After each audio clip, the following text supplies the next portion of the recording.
The summer heat pressed down on the New Mexico desert like a heavy blanket that refused to lift.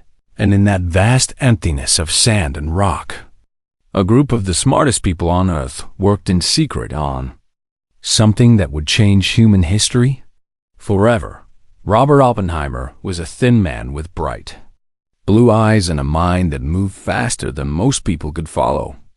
And he had been chosen to lead this impossible project because he understood both the science and the scientists who would need to work together to make it happen. He walked through the dusty streets of Los Alamos, a town that did not exist on any map, a place where families lived and children played, while their parents worked on creating the most destructive weapon ever imagined by human beings.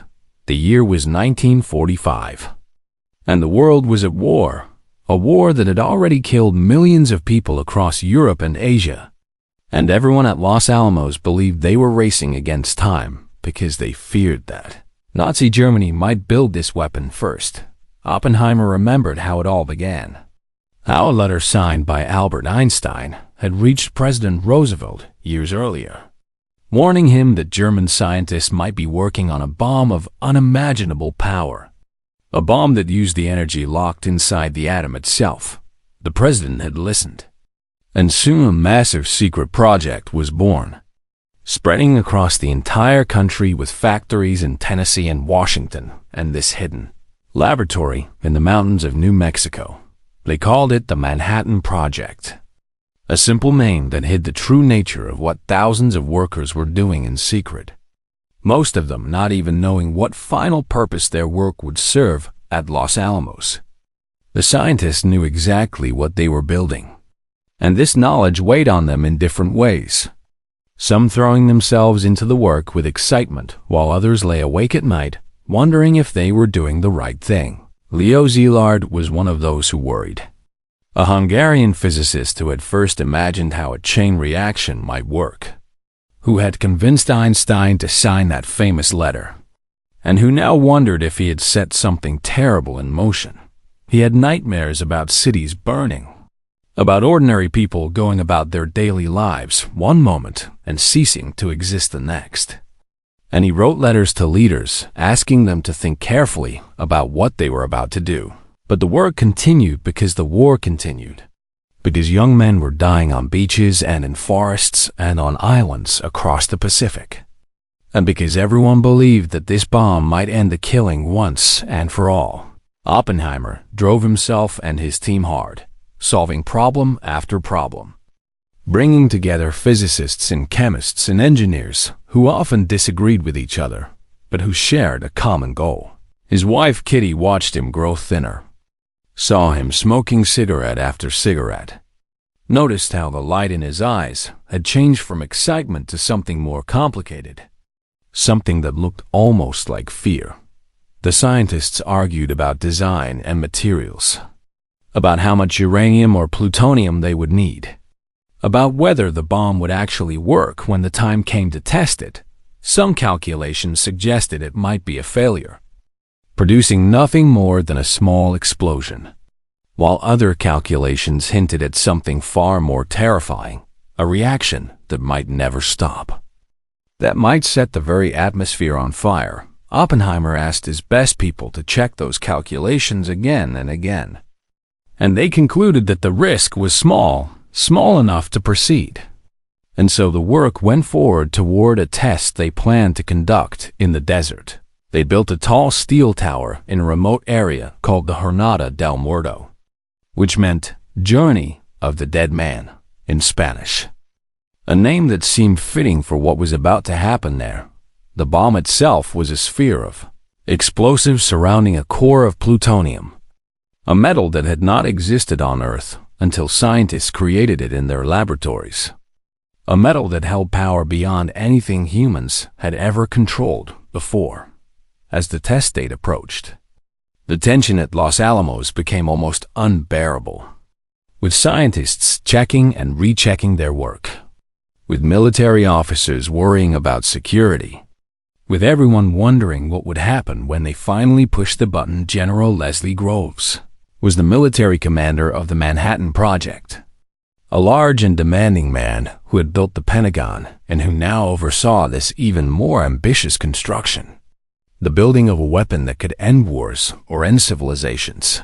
He trusted Oppenheimer but also watched him closely, aware that leading such brilliant and difficult people required skills that went far beyond understanding physics.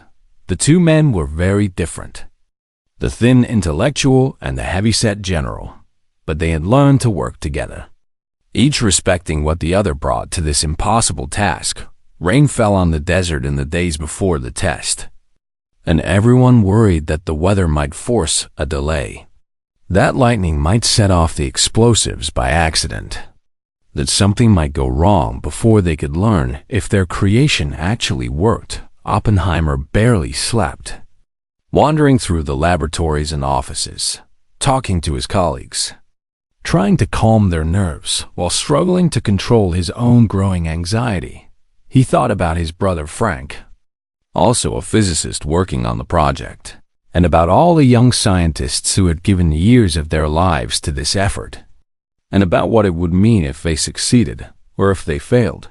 Some of the wives at Los Alamos knew that something big was coming, sensing it in the way their husbands acted, in the whispered conversations that stopped when others approached, in the feeling that history was about to be made. Children continued to play in the streets of the secret town, not knowing that their fathers were building something that would soon burn brighter than the sun, not understanding why adults looked so worried during those long summer days. And far away, across the Pacific Ocean, the war with Japan continued its bloody course, with soldiers fighting island by island, with planes dropping ordinary bombs on cities, with everyone expecting that an invasion of Japan itself would cost hundreds of thousands of lives. The scientists at Los Alamos told themselves that their work might prevent that invasion, might save all those soldiers and sailors who would otherwise die on Japanese beaches, might end the war quickly and decisively. This was the thought that kept many of them going when doubt crept in during the quiet hours of the night. The belief that they were building something terrible in order to prevent something even worse. The desert waited, patient and ancient, having seen countless sunrises over millions of years, not knowing that it was about to witness a new kind of light, a light created by human hands, a light that would change everything that came after. And Robert Oppenheimer, standing at the center of it all, carried words in his mind from an ancient text, words that he did not yet know would escape his lips at the moment of truth, words about death and destruction and the terrible power that humans now held in their trembling hands. The night of July 15th, 1945 was dark and full of storms, with lightning flashing across the New Mexico sky and rain falling on the desert that would soon witness something no human eye had ever seen before. Scientists huddled in bunkers and control rooms, watching the weather reports, wondering if they would need to delay the test that they had worked toward for so long. Feeling the tension build with every hour that passed, Robert Oppenheimer chain-smoked through the night, his thin face showing the strain of years of work coming down to this single moment, this single chance to learn if their creation would actually work. General Groves paced and worried about security, about spies, about everything that could go wrong, knowing that the eyes of history were watching, even if the world did not yet know what was happening in this remote corner of America. The bomb sat at the top of a 100-foot steel tower, surrounded by wires and instruments that would measure what happened when the explosives compressed the plutonium core at the center of the device. They called it the gadget because calling it a bomb somehow made it too real, too frightening to discuss in plain language. And these brilliant men had learned to hide behind technical words when the true meaning became too heavy to carry. As the hours passed, the rain began to slow and the skies started to clear, and the decision was made to proceed with the test at 5:30 in the morning, just before dawn would paint the desert in ordinary light. Scientists drove to observation points miles away from the tower, carrying dark glasses and sunscreen and instructions to lie face down on the ground when the countdown reached 0. Not knowing if these precautions would be enough, some had placed bets on what would happen, with guesses ranging from a complete failure to an explosion equal to thousands of tons of ordinary explosives. With a few dark jokes about the bomb igniting the atmosphere and ending all life on Earth, Enrico Fermi, the Italian physicist who had achieved the first controlled nuclear reaction years earlier, tore up pieces of paper to drop at the moment of explosion, planning to measure the power of the blast by watching how far the papers blew. His calm scientific approach helped steady the nerves of those around him, even as everyone understood that they were about to witness something completely new in the history of the world. The countdown began in the final minutes before the test, with a voice reading numbers over the radio, with hearts beating faster, with some men praying and others simply staring at the dark horizon where the tower stood, invisible in the pre-dawn darkness, at 10 seconds. The automatic timing sequence took over, machines now controlling what would happen, human hands having done all they could, the moment passing beyond any possibility of turning back. And then, at 5:29 in the morning, on July 16, 1945, the world changed forever. A light brighter than any sun rose from the desert floor, turning night into day, casting shadows that raced across the sand, illuminating mountains 20 miles away as if they were lit by 1,000 spotlights. The men who watched saw colors they could not describe, purples and greens and oranges that seemed to come from beyond the normal spectrum of light. A display that was both beautiful and terrifying beyond any experience they had ever known.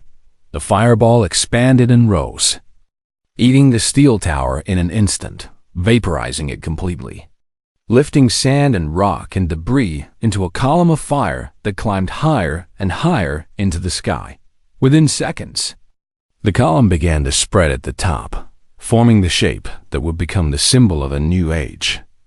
The mushroom cloud that would hang over humanity's future like a warning written in smoke and flame.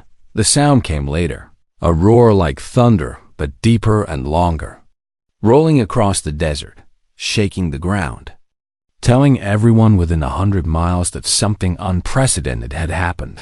Windows shattered in towns far from the test site, and people who did not know what was happening looked up at the sky, wondering if a meteor had struck or if an ammunition depot had exploded.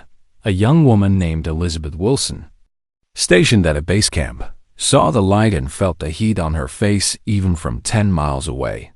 And she wrote later that it was like standing in front of an open oven. Impossible and overwhelming. The scientists who had built this thing stood in silence, some of them weeping, others laughing with a strange relief that it had worked. All of them knowing that they had crossed a line that could never be uncrossed. Kenneth Bainbridge, the physicist in charge of the test, turned to Oppenheimer and spoke words that would be remembered for decades, telling him that now they were all sons of something less than honorable, using a word that cannot be printed here. And Oppenheimer himself, standing in the sudden daylight of his creation, found words rising to his mind from the Bhagavad Gita, the ancient Hindu scripture he had studied years before. Words spoken by a god revealing his true and terrible form. Now I am become death, the destroyer of worlds. He did not speak these words aloud at that moment, would only share them later in interviews and memoirs. But they captured something true about what he felt as he watched the mushroom cloud rise and spread across the desert sky. The sand beneath the explosion had been transformed by the heat, melted into a glassy substance that scientists would later name trinitite after the test. A new mineral born from human technology and terrible temperatures. The crater left behind was enormous, a scar on the earth that could be seen from airplanes, evidence that something unnatural had happened in this otherwise ordinary stretch of desert. General Groves called Washington to report success, using coded language to describe what had happened, knowing that this news would soon reach President Truman. who was meeting with other world leaders in Germany. The war was about to change. The balance of power was about to shift. And the calculations of military planners would now need to include a weapon that could destroy an entire city with a single bomb dropped from a single airplane. Some of the scientists felt joy that their work had succeeded, that years of effort had produced something real and powerful, that they had unlocked secrets of nature that no one had accessed before.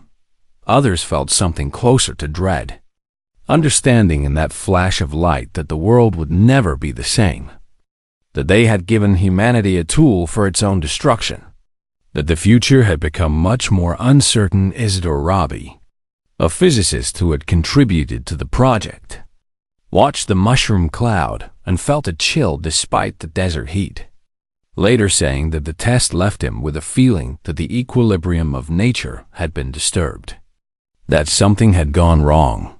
The celebration that night was muted, with drinks and congratulations, but also with quiet conversations about what would happen next, about how this weapon would be used, about whether the Japanese would surrender when they learned what America now possessed. Most of the scientists believed the bomb would be demonstrated to the Japanese, perhaps dropped on an uninhabited island as a warning, giving them a chance to surrender before cities were destroyed. They did not yet know that the decision had already been made at the highest levels. The 2 bombs were being prepared for use against real targets. That the light they had seen in the New Mexico desert would soon shine over cities full of people. The desert slowly returned to normal as the day progressed. The mushroom cloud drifting and dispersing, the heat fading. The sounds of ordinary life resuming in the distant towns and military camps, but nothing was really normal anymore. Could never be normal again, because humanity now possessed the power to destroy itself. And that knowledge would shape everything that came after. The scientists returned to Los Alamos to continue their work, preparing the next bombs, improving the designs, doing their jobs, even as they wondered what those jobs would ultimately mean for the world and across the Pacific. In a country that did not yet know what was coming, millions of ordinary people went about their ordinary lives, working and eating and sleeping and loving, not knowing that their world was about to end in a flash of light, brighter than any sun they had ever seen. The morning of August 6, 1945, began like any other summer morning in Hiroshima, with the sun rising over the mountains that surrounded the city and people waking to start another day of work and school, and the ordinary business of living mothers prepared breakfast for their children. Fathers headed to factories and offices. Students walked toward their schools, carrying books and lunchboxes. And the war that had consumed so much of their lives seemed far away on this particular day. Hiroshima was a city of nearly 350,000 people, a military headquarters, but also a place of homes and temples and gardens, a city where families had lived for generations, where children played in the streets and old people sat in the shade of ancient trees. The summer heat was already building as the clock moved toward 8 in the morning, and many people were outside, taking advantage of the early hours before the day became too hot, not knowing that they had less than 30 minutes left to live high above them, so high that it was almost invisible. A silver airplane flew through the clear blue sky, a B-29 bomber named Enola Gay, after the mother of its pilot, Colonel Paul Tibbets, a man who had been chosen for a mission unlike any other in the history of war. Tibbets had trained for months for this moment, flying practice runs, studying maps, preparing himself and his crew for the responsibility of dropping a weapon that could end the war, or perhaps end the world, as everyone knew it. The bomb in his plane was called Little Boy, a name that seemed almost innocent for something so terrible. A cylinder of metal containing uranium that had been separated atom by atom in giant factories, refined to a purity that would allow a chain reaction to occur. Few people on the ground noticed a single airplane, and air raid sirens that had sounded earlier had fallen silent. The all-clear signal given because just one or two planes did not seem to represent a real threat. This was exactly what the mission planners had intended.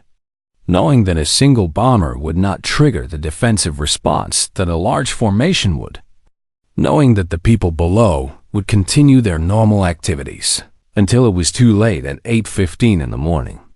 The bomb bay doors of the Enola Gay opened and little boy fell toward the city, dropping for 43 seconds through the summer air, spinning toward a target point near the center of Hiroshima in those 43 seconds. A doctor named Michihiko Hashiya was eating breakfast with his wife. A young girl named Sadako Sasaki was playing with her friends. A soldier named Akira was walking to his post. And thousands of others continued their morning routines, and then the bomb exploded, and in a single instant, the world was remade in fire. The temperature at the center of the explosion reached millions of degrees, hotter than the surface of the sun, hot enough to vaporize human beings so completely that nothing remained except shadows burned into stone.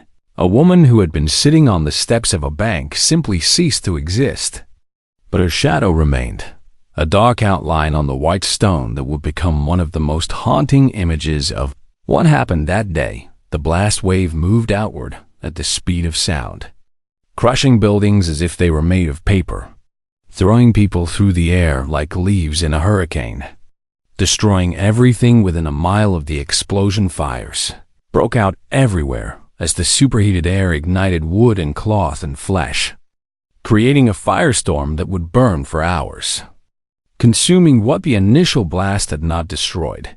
The mushroom cloud rose into the sky, visible for hundreds of miles.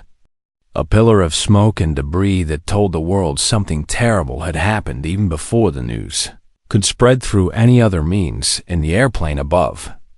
The crew felt the shock wave hit them, jolting the plane despite their distance from the explosion.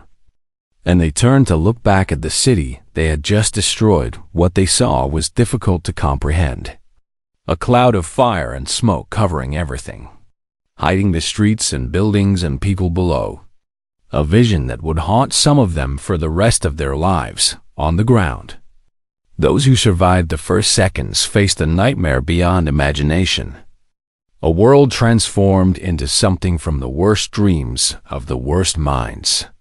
A hell created by human hands. Dr. Hachiya found himself trapped under the wreckage of his house, bleeding from wounds he could not see, calling for his wife in the sudden darkness.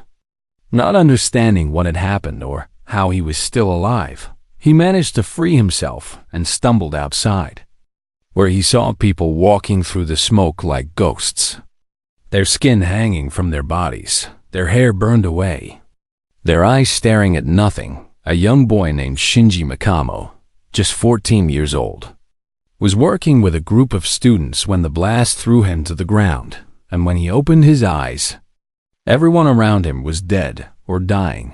He found his way home through streets filled with rubble and bodies, searching for his father, hoping against hope that his family had somehow survived the destruction that had consumed their city. The rivers that ran through Hiroshima filled with people desperate for water, crawling to the banks to drink, some of them dying as they reached the edge, their bodies floating away on currents that had once seemed so peaceful. Children called for their mothers, mothers called for their children, and the voices of the dying and the desperate filled the air along with the smoke and the terrible heat that continued to radiate from fires that could not be controlled. The hospitals that still stood were overwhelmed within minutes. Doctors working without supplies, without electricity, without any real understanding of what had caused such catastrophic injuries. Some victims had no visible wounds, but were vomiting blood, their insides destroyed by radiation that they could not see or feel. An invisible poison that would continue to kill for days and weeks and years to come. Those who could walk began to move away from the city center. Streams of injured people heading toward the outskirts, looking for help that could not come fast enough. Leaving behind the dead and the dying, a young woman named Setsuko Thurlow was trapped under her collapsed school. Pinned in the darkness, hearing the cries of her classmates who were burning alive around her. Unable to move, unable to help, a stranger pulled her from the rubble, saving her life, and she emerged into a world she did not recognize.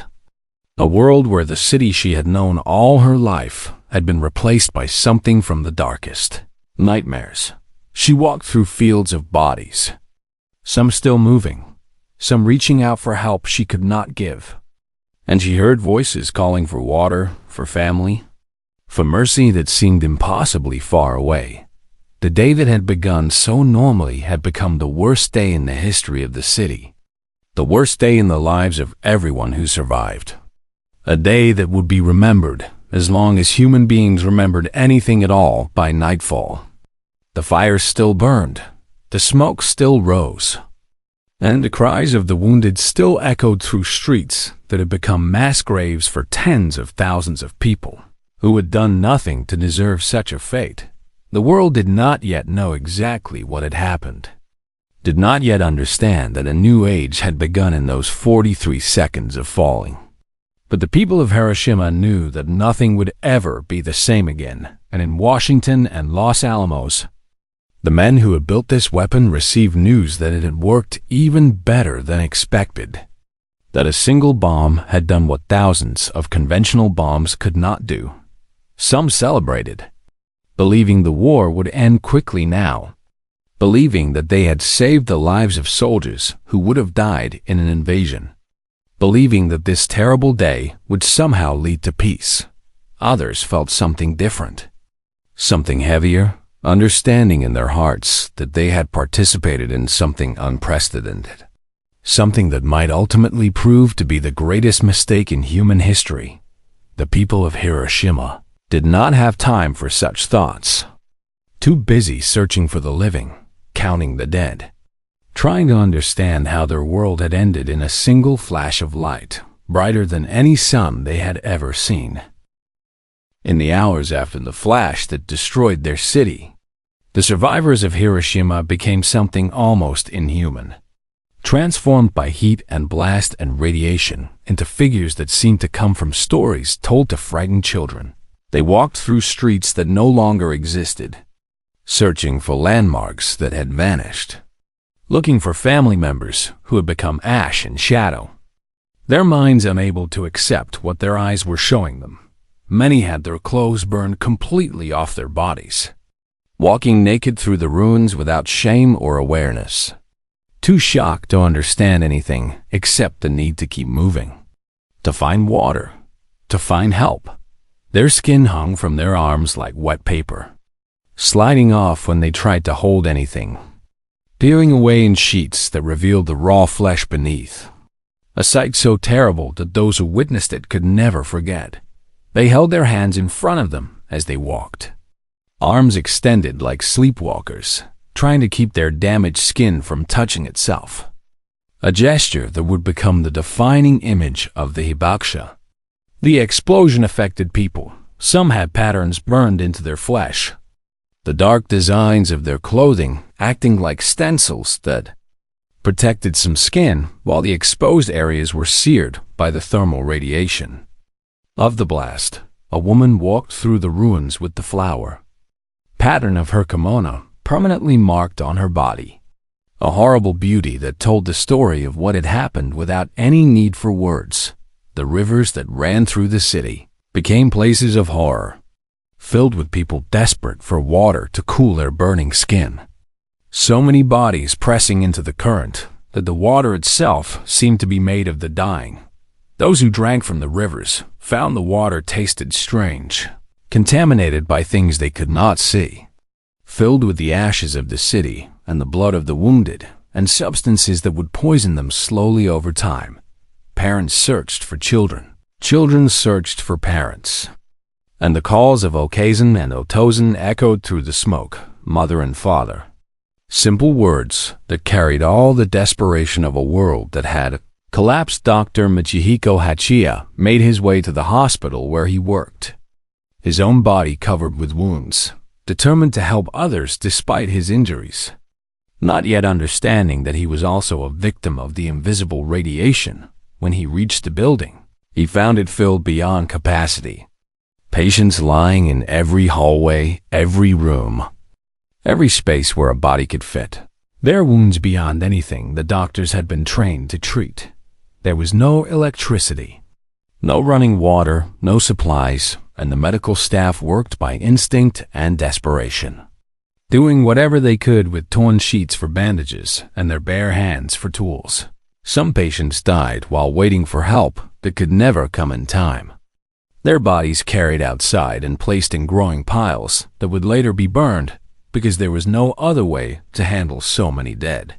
A young nurse found herself treating burn victims without any medicine, without any clean water, without anything except her voice telling them to be brave, telling them that help was coming, telling lies because the truth was too terrible to speak. Shinji Mikamo, the 14-year-old boy who had survived the initial blast, finally found his way home and discovered his father trapped beneath the fallen beams of their house. Still alive, but unable to move, he tried to pull his father free, working until his hands bled, crying and begging and promising anything if only his father would come out. But the weight was too much for a boy to lift alone. His father told him to leave, to save himself, to go and find help, but Shinji refused, staying by his side, holding his hand through the gaps in the debris, staying until his father took his last breath. This scene repeated itself across the city, thousands of times. Family members forced to choose between staying with loved ones who could not be saved and fleeing to find help that might save others. Some people walked in circles, their minds broken by what they had seen, unable to form thoughts or make decisions, existing in a state somewhere between life and death, present but not truly alive. The smell was everywhere, a mixture of burning flesh and smoke and something chemical that no one could identify, a smell that would stay in the noses and memories of survivors for decades to come. As night fell, the fires continued to burn, lighting the ruined city with an orange glow that made the destruction visible even in darkness, preventing any escape into the mercy of not seeing people gathered in open areas, in parks and schoolyards, anywhere the fires had not reached, lying on the ground in groups, some already dead, others waiting for morning and hoping it would bring help. The sounds of the night were terrible. Moans and cries and the crackling of flames, prayers spoken in voices that barely worked, last words whispered to companions who might already be gone. Children who had lost their families wandered alone, too young to understand what had happened, too shocked to cry, moving through the crowds like small ghosts, looking for hands that would never hold them again. An old woman sat beside her dead husband, refusing to move, refusing to accept that he was gone, talking to him as if he could still hear her, telling him about the grandchildren, about the garden, about their life together. The hospitals ran out of space by nightfall, and patients lay in the streets outside, exposed to the elements, tended by volunteers who had nothing to offer except their presence and their prayers. Some survivors began to show strange symptoms that no doctor could explain, vomiting and bleeding and losing their hair, even though they had no visible wounds from the blast. These were the first signs of radiation sickness, a consequence of the bomb that would kill thousands more in the weeks and months to come. An invisible poison that worked slowly through bodies that seemed to have escaped. The city that had been home to hundreds of thousands was now a graveyard, a wasteland of rubble and ash and bodies, a place where the border between the living and the dead had become almost impossible to see. Those who could still walk continued to search for water, for family, for any sign that the world they had known still existed somewhere. Beneath the destruction, they found occasional pockets of survival, buildings that had somehow remained standing, people who had somehow escaped the worst of the blast. But these discoveries only made the overall devastation seem more cruel. Why had some lived while so many died? What random chance had protected one person while vaporizing another standing just meters away? What possible sense could be made of survival in the face of such complete destruction? These questions would haunt the survivors for the rest of their lives, would become part of what it meant to be Hibakusha, would add a psychological burden to the physical suffering that marked every moment. But on that first night, there was no time for questions, only the immediate needs of the moment. The search for water, for shelter, for any comfort in a world that had become a nightmare. The stars appeared above the smoke. The same stars that had always shone over Hiroshima, indifferent to the suffering below. And survivors looked up and wondered if anyone out there knew what had happened. If anyone was coming to help, and far away, in other cities that did not yet know their own fates. People went to sleep in their beds, unaware that the world had changed forever, unaware that the technology that had destroyed Hiroshima would soon reach out to touch another city filled with people just like them. The walking ghosts of Hiroshima continued their slow movements through the ruins, waiting for a dawn that would bring not rescue, but only a clearer view of the hell their city had become. 3 days after Hiroshima burned, while survivors still searched for the dead and doctors still struggled to understand the strange sickness spreading among the wounded, a second bomb was loaded into a second airplane. The world had barely begun to comprehend what had happened on August 6th. And already the machinery of war was moving forward. Already another city had been chosen. Already another group of airmen were preparing to fly a mission that would add to the horror. The original target was the city of Kakura, an industrial center on the southern island of Kyushu.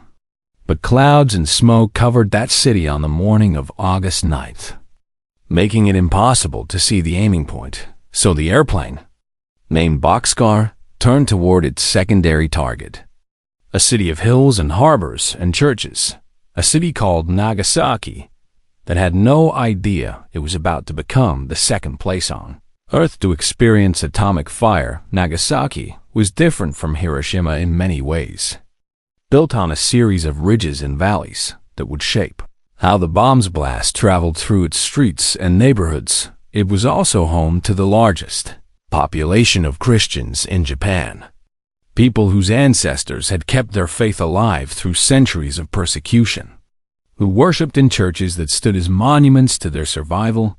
The Urakami Cathedral was the largest church in East Asia, a beautiful building that had taken 30 years to construct, a place where the faithful gathered to pray for peace, for the end of the war, for the protection of their families. On the morning of August 9th, many of those faithful were inside the cathedral, participating in confession and preparing for Mass, believing that their prayers might somehow reach heaven and bring an end to the suffering. At 11:02 in the morning, the bomb called Fat Man exploded almost directly above them, and the cathedral that had survived centuries of persecution was destroyed in an instant. Along with everyone inside, the explosion was even more powerful than the one at Hiroshima. But the hills of Nagasaki contained a blast in ways that the flat terrain of the first city had not, limiting the destruction to certain valleys while protecting others. Still, the devastation was beyond description, a repeat of the nightmare that had consumed Hiroshima. The same terrible light, the same mushroom cloud, the same transformation of a living city into a landscape of death. A young doctor named Takashi Nagai was working at the Nagasaki Medical College when the bomb fell. And though the building protected him from the worst of the blast, he was immediately aware that something catastrophic had happened. He rushed outside to find a world on fire, to find patients and colleagues scattered across the grounds, to find the same scenes of horror that had played out in Hiroshima just days before his own wife was dead, killed instantly in the blast that destroyed their neighborhood. But he would not learn this for days. Too busy treating the endless stream of wounded who appeared at the hospital, Nagai worked without rest, treating burns and blast injuries and the mysterious symptoms of radiation sickness, watching patients die despite everything he did, carrying on because stopping was not an option. He himself was already sick before the bomb fell. diagnosed with leukemia from his years of working with radiation in his medical practice.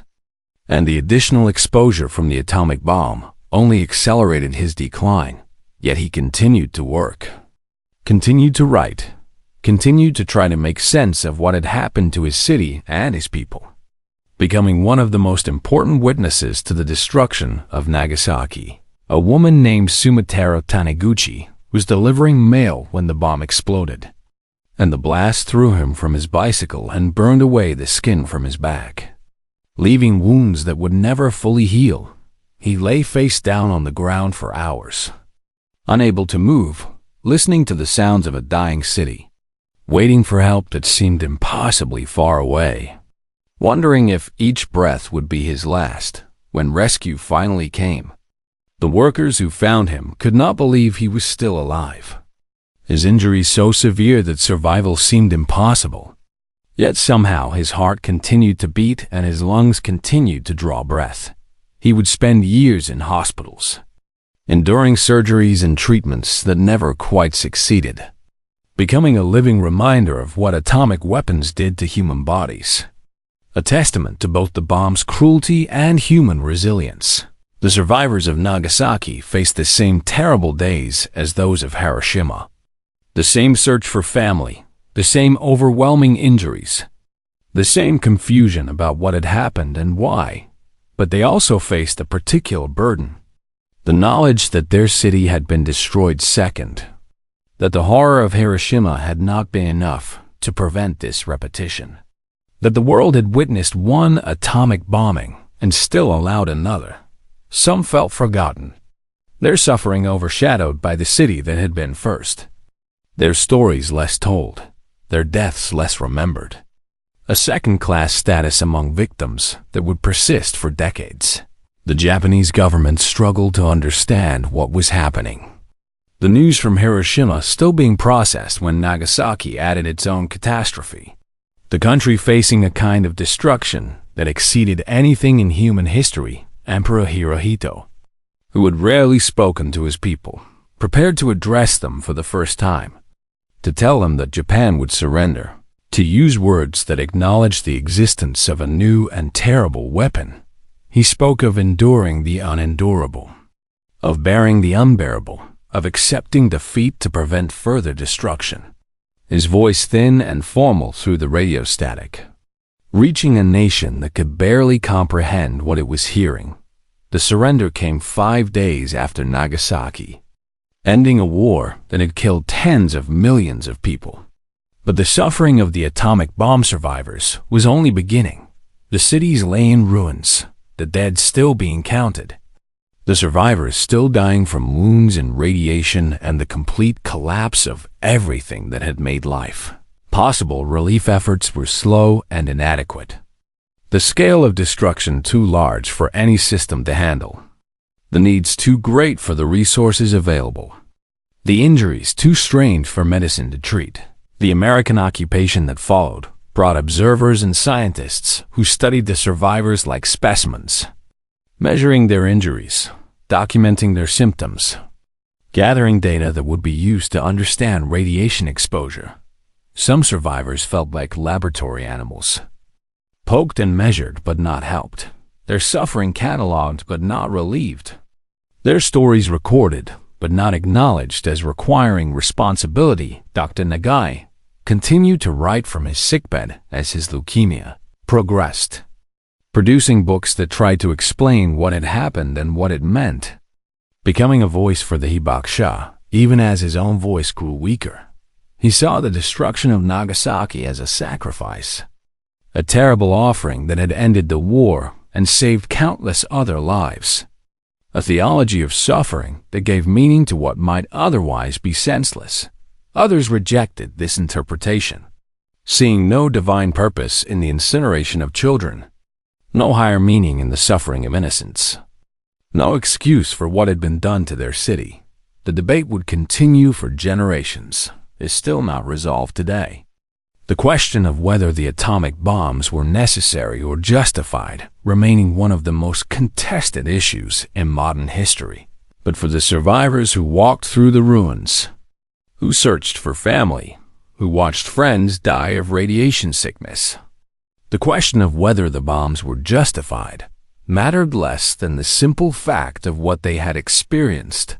They had seen the second sun rise over their city, and felt its terrible heat, and watched everything they loved disappear in an instant of light brighter than anything nature had ever produced.